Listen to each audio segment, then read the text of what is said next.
তেল মশলা ছাড়া পাকিস্তানি পেশোয়ারি নামকিন গোশতের জন্য আমরা সবাই পাগল।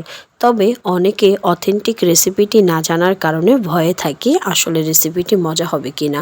কিন্তু আমার রেসিপিটি ফলো করে আপনি তৈরি করলে অবশ্যই এটার অথেন্টিক স্বাদটি পাবেন। চলুন মূল রেসিপিতে চলে যাওয়া যাক। রেসিপিটি তৈরি করার জন্য এখানে আমি 2 কেজি পরিমাণে গরুর মাংস নিয়েছি। চাইলে আপনারা এখানে খাসির মাংস ব্যবহার করতে পারেন। গরুর মাংসটিকে ঠিক এইভাবে বড় বড় সাইজ করে নিতে হবে এবং সাথে কিছু চর্বি নিতে হবে, কারণ এটা আমরা একেবারে তেল ছাড়া রান্না করব, তাই চর্বিযুক্ত মাংস হলে সবচেয়ে বেশি ভালো হয়। তারপর এখানে মশলার প্রিপারেশন করে নিয়েছি। খুব সামান্য পরিমাণে মশলা আমরা এখানে ব্যবহার করব।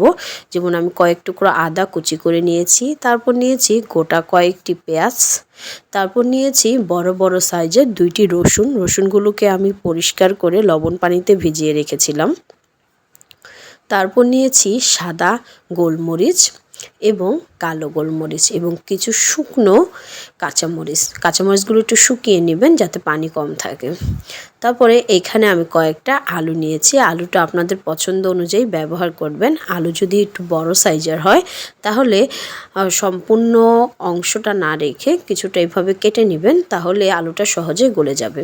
তারপর আমি একটি প্রেশার কুকার নিয়ে নিলাম। রেসিপিটা আমরা প্রেশার কুকারে করব। তার ভেতরে আমি প্রথম 1 চা চামচ পরিমাণ লবণ দিয়ে হাতের সাহায্যে ভালো করে মাংসটাকে কিছুক্ষণ মেখে রেখে দেব। প্রায় আধা ঘন্টার মতন মেখে রাখবেন, তাহলে লবণটা মাংসের ভিতরে ঢুকে যাবে। তারপর একে একে আমি আলুগুলো দিয়ে দিলাম। আলুগুলো দেওয়া শেষ হয়ে গেলে তারপর আমি দিয়ে দিব গোটা পেঁয়াজগুলো ভালোভাবে বসিয়ে দেওয়ার পর আমি এখানে আরও অ্যাড করলাম রসুনগুলো। অবশ্যই এইভাবে একটু সাজিয়ে সাজিয়ে দেখে দেখে দিবেন। তারপর আদা কুচিগুলো দিয়ে দিলাম।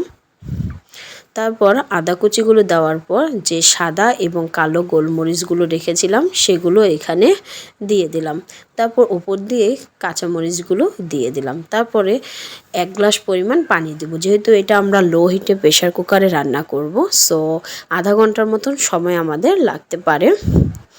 দেখুন আধা ঘন্টা পর আমাদের মাংসটা প্রায় রেডি হয়েছে। এরকম ধোয়া ওঠা 1 থালা পেশোয়ারি নামকিন বিফ হলে খাবারটা আসলে জমে যায়।